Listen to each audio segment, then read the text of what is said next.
Que o Instituto Paraná divulgou uma pesquisa mostrando a disputa pela prefeitura embolada entre Ricardo Nunes, do MDB, Guilherme Boulos, do PSOL e Pablo Marçal, do PRTB. A gente recebe agora a CEO da Paraná Pesquisas, Nair Quintanilha, para participar do Jornal Jovem Pan. Como vai a senhora? Muito obrigado mais uma vez pela atenção, pela gentileza. Boa noite.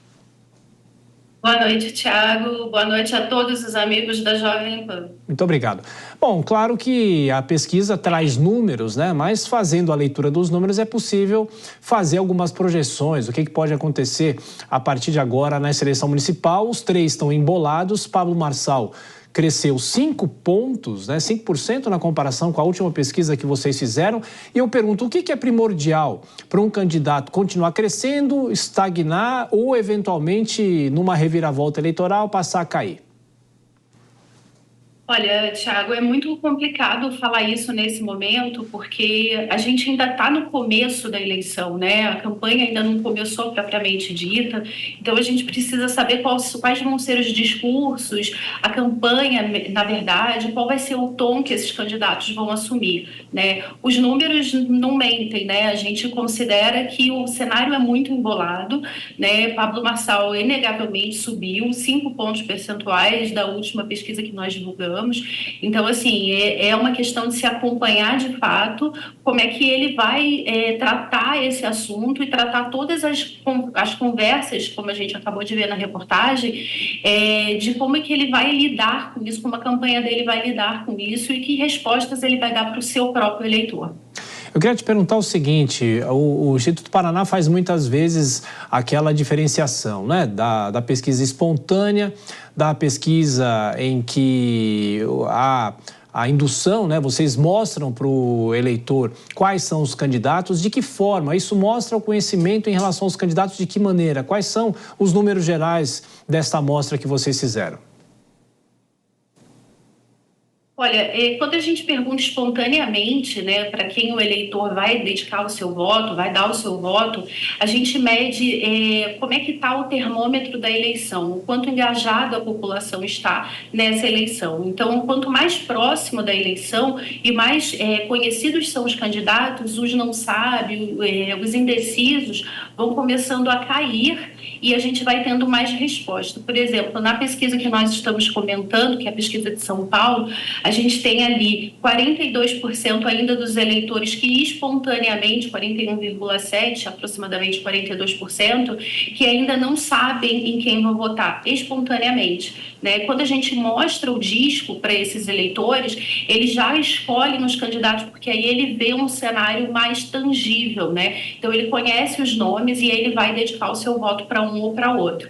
A gente diz que o voto em pergunta espontânea é aquele candidato que já está no coração, digamos, e já está no imaginário desses eleitores, já são aqueles que já têm o nome consolidado. Então a gente vai vendo que a pergunta espontânea, esses candidatos vão subindo. Por exemplo, a gente tem o prefeito Ricardo Nunes com 15,1% de intenções de votos espontânea, ou seja, antes de mostrar, 15% da população eleitora já diz que vai dedicar o seu voto para o prefeito. Guilherme Boulos já tem 13,7%, 14%, ou seja, muito próximo do candidato Ricardo Nunes, e do Pablo Marçal a gente tem 10,9%, ou seja, aproximadamente 11% que espontaneamente diz que vai votar nele.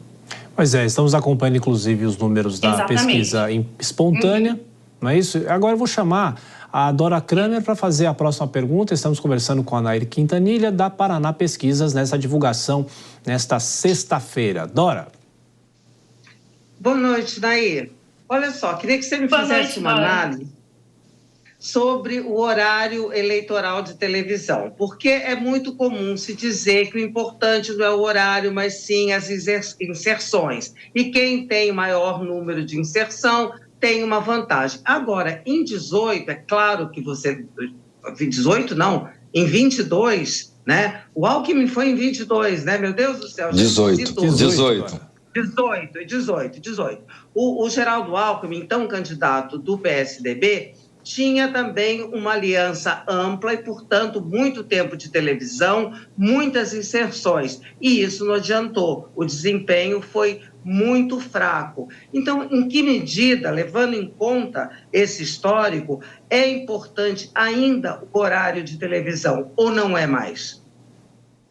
Não, é super importante. Na minha leitura, na nossa leitura aqui, é super importante porque é quando a eleição de fato ganha corpo para os eleitores e quando os eleitores começam a discutir. Entretanto, hoje a gente tem uma componente muito importante que são as redes sociais, é a internet, né? Então, quanto mais o candidato tem uma participação nessa internet, apesar da revelia, digamos, das inserções televisivas, a gente tem as redes sociais que estão ganhando aí um corpo muito grande. Mas é claro que elas vão ter maior visibilidade a partir do momento em que essa campanha de fato começar e que o horário televisivo também começar. É nesse momento que os eleitores vão começar a fazer essas discussões nas redes sociais e isso vai ganhar um pouco mais de corpo.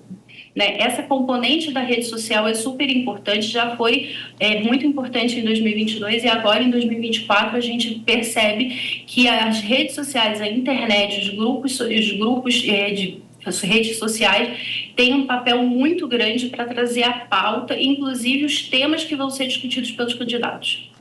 Cristiano Vilela. Nair, boa noite.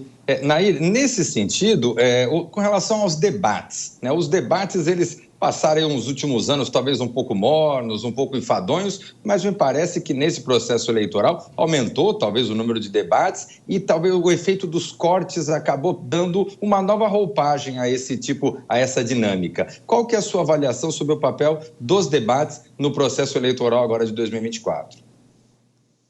Olha, os debates, eles fazem com que os candidatos, de fato, entrem num embate, né, de discussões e de narrativas. E isso vai reverberando por dias nas redes sociais.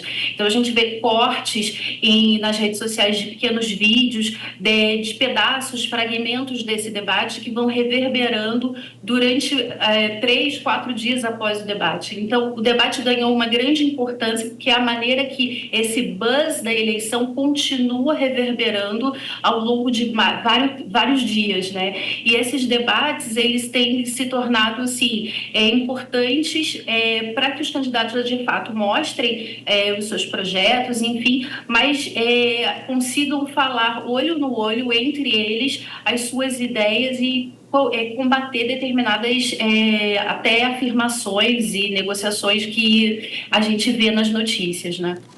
Nair Quintanilha, CEO do Paraná Pesquisas, Instituto Paraná, muito obrigado pela atenção, pela gentileza e até a próxima. Bom fim de semana. Muito obrigada a todos os telespectadores da Jovem Pan. Muito obrigado.